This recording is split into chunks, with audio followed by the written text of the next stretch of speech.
안녕하세요. 정하입니다. 오늘은 제가 뉴질랜드에서 첫 집을 구매한 과정을 한번 공유해 드릴까 해요.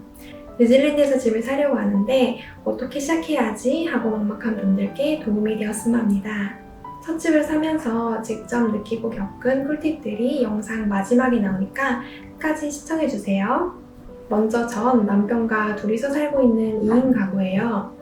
결혼을 하고 첫 신혼집으로 렌트를 구해서 살았는데 그 집이 문제가 많았어요. 정확히 얘기하자면 옆집이 문제가 아주 많았어요. 그래서 한 달 만에 뛰쳐나왔죠. 자세한 썰은 나중에 기회가 되면 알려드리고, 어쨌든 그래서 저희 부부는 매주 주말마다 렌트 오픈홈을 전전하며 새로운 집을 찾아다녔어요. 점점 오르는 렌트비 때문에 투베드룸의 낡고 작은 유닛하우스가 월세로 2,400달러 정도 되더라고요. 이 비용을 집세에만 내보내는 게 아깝고 없어지는 돈 같아서 집을 사서 융자를 렌트비 내듯이 갚으면 어떨까 싶어서 집을 구매하자고 마음먹고 오픈홈을 보러 다니기 시작했습니다. 사실 저희가 집을 보러 다닌 지는 한 2-3년 정도 됐어요. 물론 그때는 집을 살려고 보러 다니기보단 집을 보는 눈을 키워야 한다는 부모님의 가르침에 부동산 공부한다 생각하며 주말에 종종 오픈홈을 보러 다녔어요. 이렇게 오픈홈을 보러 다니니까 어느 지역에 방 몇 개의 집이 가격대가 얼마나 되는지 대충 감이 오더라고요. 그리고 우리가 원하는 집이 어떤 집인지도 점점 구체화되어 가서 저희가 집을 사려고 마음먹고 본격적으로 찾아보며 사기까지 2달 정도가 걸렸어요. 뉴질랜드에서 집을 살 때는 매도인인 집주인 벤더와 사는 구매자인 저 바이어, 양쪽의 변호사가 필요합니다. 그리고 은행 홈론 브로커, 벤더 쪽 부동산 에이전트, 가끔은 바이어 쪽 부동산 에이전트까지 이렇게 4-5명의 도움으로 집을 계약하게 되는데요. 저희는 오픈홈 브라우징 시간을 자유롭게 잡고 싶어서 저희 쪽 에이전트 없이 저희 부부끼리만 집을 보러 다녔습니다. 가장 먼저 생각해야 할 건 버젯을 잡는 거예요. 뉴질랜드에서는 미니멈 20% 디포짓이 필요해요. 100만 불짜리 집을 사려면 20%인 20만 불이 디포짓으로 필요한 거죠. 그 다음 은행에서 저희 부부가 얼마까지 주택임자를 받을 수 있는지 알아보는 걸 진행했어요. 은행에 직접 찾아가셔서 first home buyer인데 도움을 받고 싶다 이렇게 얘기하면 홈론 브로커 분께서 친절하게 1-2시간 정도 미팅을 가지고 대출이 얼마나 가능한지 알려주세요. 저희는 ANZ 은행에서 주택융자를 받았는데 뉴질랜드에 ASB와 웨스트팩 등등 여러 은행이 있으니까 홈런 레이트들을 비교해보고 은행을 정하시면 됩니다. 다음으로 저희가 집을 고를 때 저희는 중요하게 생각하는 것들 순서대로 정리해봤어요. 위치, 부동산 종류, 햇빛, 땅 크기, 동네 분위기, 집 상태. 위치는 저희에게 제일 중요한 부분이었어요. 매일 멀리 출퇴근하는 남편에게 조금이라도 운전 시간을 줄여주고자 모torway의 접근성이 좋은 동네여야 하고 친정과 시댁 부모님의 집과도 가까웠으면 했어요. 따뜻한 찌개가 식기 전에 픽업해 와서 먹을 수 있는 거리. 최고잖아요? 두 번째로 한가구 주택을 찾아봤어요. 뉴질랜드는 집의 형태가 크게 아파트, 여러 집들이 붙어있는 유닛하우스, 한 채나 2채 혹은 그 이상의 단독주택들이 한 땅을 쉐어하는 일반 하우스 등이 있는데 저희는 한 땅에 주택 하나가 있는 혹은 마이너 드웰링이 있어서 렌트나 플랫을 주며 2차 소득이 생길 수 있는 그런 주택을 찾아봤어요. 세 번째로 햇빛은 삶의 질을 좌우한다는 걸 렌트집에서 몸소 경험하고 햇빛이 잘 드는 동북향의 집을 찾아다녔습니다. 네 번째로 땅 크기. 이건 남편이 중요하게 보는 거였는데 저희가 나중에 언제가 될지는 아직 모르지만 마이너 드웰링을 짓고 싶은 계획이 있어서 뒤뜰이 넓은 땅이 필요했어요. 동네 분위기도 렌트집에서 인생 경험을 하고 중요하게 봤어요. 조용하고 매너 있는 이웃들이 사는 곳, 편하게 살고 싶다면 꼭 깐깐하게 봐야 되는 것 중 하나였어요. 마지막으로 집 상태는 저희한테는 크게 중요하지 않았어요. 왜냐하면 셀프로 리노베이션을 할 예정이어서 뼈대가 튼튼하게 잘 지어진 집이라면 인테리어 상태는 크게 중요하지 않았어요. 이렇게 디테일한 체크리스트들을 적고 오픈홈을 보러 갈 집들을 Trade Me Property에서 찾아봅니다. 트레이드미 프로퍼티에서는 집 구매, 렌트, 플랫을 찾아볼 수 있고 부동산 에이전트도 찾아볼 수 있어요. 디테일하게 분류해서 찾을 수 있기 때문에 집을 어떻게 찾아봐야 할지 모르는 초보자분들도 쉽게 찾아볼 수 있어서 이 사이트를 추천합니다. 포세일에서 집의 위치, 가격 범위, 방 개수, 화장실 개수, 부동산 유형 등등 원하는 집의 디테일을 입력하고요. Search를 누르고 마음에 드는 집을 찾습니다. 이 집이 괜찮아 보이네요. 한번 볼까요? 이렇게 사진들이 제일 위에 나와 있고요. 집 외관과 내부 사진이 디테일하게 올라와 있어요. 바닷가 근처라 이곳은 키위들에게 인기가 많을 것 같은 집이네요. 스크롤해서 내리면 주소, 옥션 날짜, 집의 디테일들이 나와 있습니다. 집에 대한 설명도 이렇게 있고요. 집 홍보 영상도 올라와 있습니다.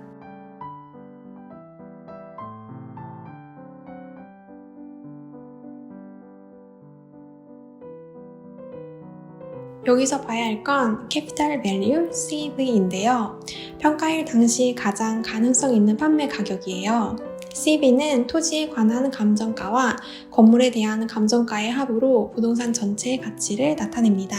트렌드에서는 이 집의 CV와 이 집이 위치한 지역의 평균 CV를 그래프로 볼 수 있어서 이 동네의 가격 트렌드를 한눈에 확인할 수 있어요. 2024년 9월 현재 시점으로는 뉴질랜드도 높은 금리에 부동산 시장이 얼어붙어 있어서 CV보다 낮게 팔리는 집들이 종종 있더라고요. 이렇게 미리 시장 조사를 해두면 맥시멈 라인을 미리 생각해 둘 수 있어서 좋겠죠? 좀 더 스크롤을 내려보면 이 집의 CV 변동 사항이랑 언제 얼마에 팔렸었는지 과거 부동산 거래 내역을 확인하실 수도 있어요. 맵으로 집의 위치도 볼 수 있고요. 좀 더 밑에는 학군인 스쿨존이 나와 있습니다. 아이가 있는 부모님들은 집을 구할 때 중요하게 보는 요소죠. 이 집이 어느 학군에 속해 있는지 볼 수 있어요. 오픈홈들을 찾아보는 또 다른 사이트는 homes.co.nz이라는 사이트예요. 이 사이트는 특정 지역의 집을 찾아볼 때 사용하면 좋은 웹사이트예요. 먼저 검색창에 주소를 적어서 부동산을 찾아볼 수 있고 이렇게 맵을 줌아웃, 줌인, 드래그하며 이 동네 근처 오픈홈들을 찾아보실 수 있어요. 초록색 동그라미는 매매하는 집들이고 빨간 동그라미는 최근에 팔린 집들이에요. 이렇게 들어가서 원하는 집 주변 부동산이 언제 얼마에 팔렸는지 시세를 확인해 볼 수 있습니다. 트레이드미에서 찾아본 집 바로 옆집이 최근에 팔렸었네요. 클릭해서 보면 이 집이 2023년 12월 11일에 130만 불에 팔린 걸 확인할 수 있습니다. 아까 봐둔 집을 찾아서 들어가면 트레이드미와 비슷하게 부동산 디테일을 볼 수 있어요. 2023년 1월과 2월 달에 오클랜드에 100년 만에 큰 홍수가 내렸었어요. 그 당시 많은 집들이 빗물에 잠겼고 그에 대한 피해도 엄청 났었어요. 그때 침수되었던 집들 중에 보수를 해서 팔고 있는 집들도 있는데 침수 기록이 남은 집은 집보험 들기가 까다로워졌고 또 곰팡이나 혹시라도 나중에 또 있을 홍수를 대비해서 피하고 싶잖아요. 그런 집들을 알아보기에 유용한 사이트가 있어요. 바로 오클랜드 카운슬 지오맵입니다. 지오맵스에 들어가서 주소를 적고 집을 찾습니다. 그리고 파란 툴바에서 Switch Theme을 클릭하고 Assess을 누릅니다. 그 다음 옆에 레전드에서 Catchment and Hydrology 드롭다운 탭을 누르고 Flood 3개 체크박스를 클릭합니다. 그럼 물길과 침수 지역이 지도에 나타납니다. 이 뷰에서는 땅만 보이고 집을 보려면 파란 툴바의 첫 번째 Switch Base Map을 클릭하고 Aerial Base Map을 클릭하면 이렇게 침수 지역과 집 위치까지 확인을 하실 수가 있어요. 다시 아까 찾아둔 집의 주소를 검색창에 적고 물길이 나 있는지 확인합니다. 이 지역은 근처 바다로 물이 바로 나갈 수 있는 위치라 육지에는 물길이 없이 깨끗하네요. 부동산은 몇십만 불 혹은 100만 불이 넘어가는 매물이니 계약 전에 꼼꼼하게 체크하면 좋겠죠?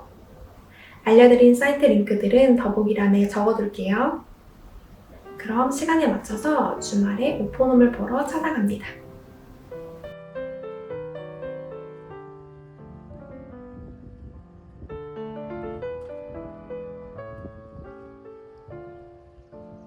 이렇게 집에 들어가면 입구에서 벤더 쪽 에이전트가 인사를 해주고요. Hi, good day, how are you? Good, thank you. Welcome through. Can I just get your best contact number? Yes, 021. 021. And what was your name? And best email address, Angela? Amazing. Welcome through. Thank you. 제 이름과 컨택 디테일스를 적으면 제 쪽에선 에이전트 없이 직접 벤더 쪽 에이전트와 계약하는 모종의 계약서 같은 서명을 하는 겁니다. 이게 에이전트 쪽에서 중요한 이유는 영상 끝부분에 부동산 에이전트의 커미션에 관해서 설명해 드릴게요. 직접 오픈홈에 가서 보면 어떤 집은 사진빨을 많이 받는 집들도 보이고 사진보다 실물이 훨씬 나은 집들도 보인답니다.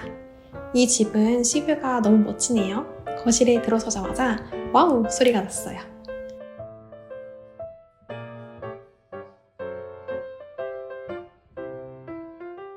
집을 볼 때 크랙이 간 벽이 있는지, 누수 자국이 보이는지, 창문이 잘 닫히는지 등등 집 자체의 상태를 꼼꼼히 확인합니다. 이 집은 1930년에 지어진 구옥이에요. 주인분들이 관리를 잘 하신 집이어서 들어오자마자 이곳에 살고 싶다라는 느낌을 주는 집이었습니다.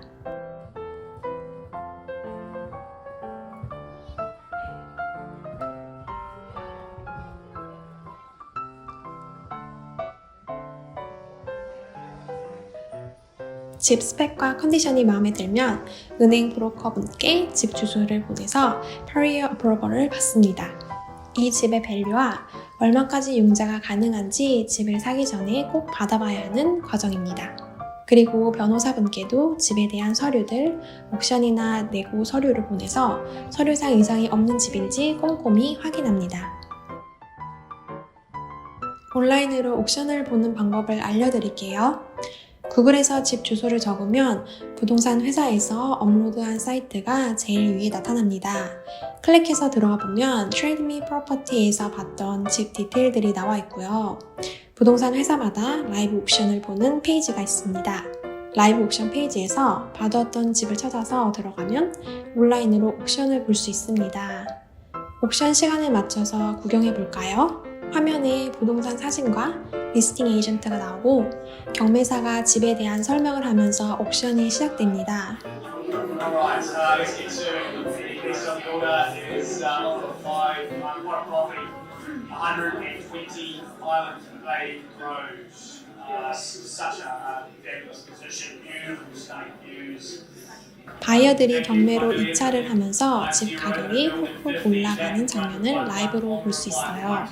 Brilliant N50. Bidders here now, chance right hand side, I pull away for three. I take it at 1-1 to go. Here first at $1,100,000 in front. But the 5-0, 1-1-5-0, $1,150,000. 부동산 계약 전 준비할 서류들을 다 준비해 놓고 저희는 옥션 매물로 나온 부동산이 마음에 들어서 이렇게 옥션장에 들어왔어요. Selling at the back, calling of the way in. First call, gentleman standing holds a bit, the tallest man in the room. Second call, I sell it away now, standing. Third and final time, it is going. Going it is. Sold by Martha Williams. Christian, that was well done. 이렇게 집을 낙찰받았습니다. 부동산 에이전트한테서 선물로 샴페인을 받았어요. 옥션으로 집을 낙찰받으면 그 자리에서 바로 계약서에 사인을 하고 집값의 10%를 디포짓으로 부동산 트러스트 어카운트에 입금을 시킵니다. 그리고 나머지 잔금은 세틀먼트 날 은행과 변호사분께서 마무리를 해주십니다. 이제 뉴질랜드에서 부동산 구매 꿀팁들을 알려드릴게요. 첫 번째, 땅값은 시간이 갈수록 오르고 집값은 시간이 갈수록 떨어집니다. 넓은 땅에 지어진 옛날 집일수록 토지 가치인 랜드 밸류가 높고 집 자체의 가치인 임프루먼트 밸류가 낮아요.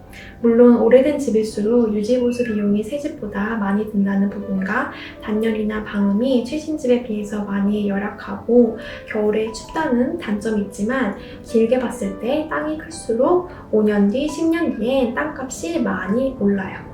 두 번째, 주변 집들의 분위기가 나의 삶의 질을 좌우할 수 있습니다. 슈퍼 핵 인싸 이웃이 매주 주말 밤마다 파티를 하면 그 소음에 저의 삶의 질이 떨어진다는 걸 뉴질랜드 주택에 살면서 배웠어요. 집 계약 전 금, 토요일 저녁 시간에 집 주변을 한번 걸어 다녀보며 동네 분위기를 파악해보세요. 세 번째, 부동산 에이전트들과 교류를 하고 집을 구매할 의사를 표하며 연락처를 남기면 문자로 프라이빗하게 하는 오픈홈들을 알려주는 경우가 있으니까 믿을 만한 부동산 에이전트를 통해서 집을 찾아보는 것도 하나의 방법입니다. 이렇게 나온 집은 경쟁자가 많지 않을 수 있으니 운이 좋으면 좀 더 낮은 가격에 계약을 할 수도 있겠죠? 네 번째, 부동산 에이전트들의 커미션. 부동산 에이전트들은 집을 팔면 집값의 N%를 가져가요. 그런데 그 에이전트가 벤더 쪽 1명, 바이어 쪽 1명 해서 둘이 될 때 둘이서 N분의 1로 나눠 가져가기 때문에 집을 니고시에이션으로 거래를 할 때 같은 오퍼나 살짝 더 높은 가격의 오퍼를 넣어도 벤더 쪽 에이전트가 벤더에게 알려주지 않는 경우가 있다고 해요. N분의 1보다 풀로 커미션을 다 가져가는 게 더 이득이니까요. 그래서 네고시에이션으로 나온 집일 경우에 직접 오픈홈에 가서 벤더 쪽 에이전트와 직접 얘기를 하는 게 원하는 집을 겟할 수 있는 방법이겠죠? 다섯 번째, 플라스터 하우스. 뉴질랜드에서 1988년부터 2004년까지 이러한 플라스터 자재로 집들을 정말 많이 지었는데요. 그 당시에는 트렌디하고 튼튼한 외벽 자재였겠지만 시간이 지나 2010년쯤부터 이 플라스터 하우스들에서 벽에 금이 가고 물이 새는 등 여러 가지 문제들이 발생했어요. 그래서 이런 문제 있는 집들은 집보험 들기가 까다롭고 하우스 인스펙션에 페일해서 보험 가입이 불가능하면 주택 융자도 나오지 않고요. 혹여나 플라스터 하우스를 구매해서 살다가 누수가 발생하면 고치는 비용이 만만치 않게 든다고 하더라고요. 그래서 웬만하면 플라스터 하우스는 피하는 걸 추천드립니다.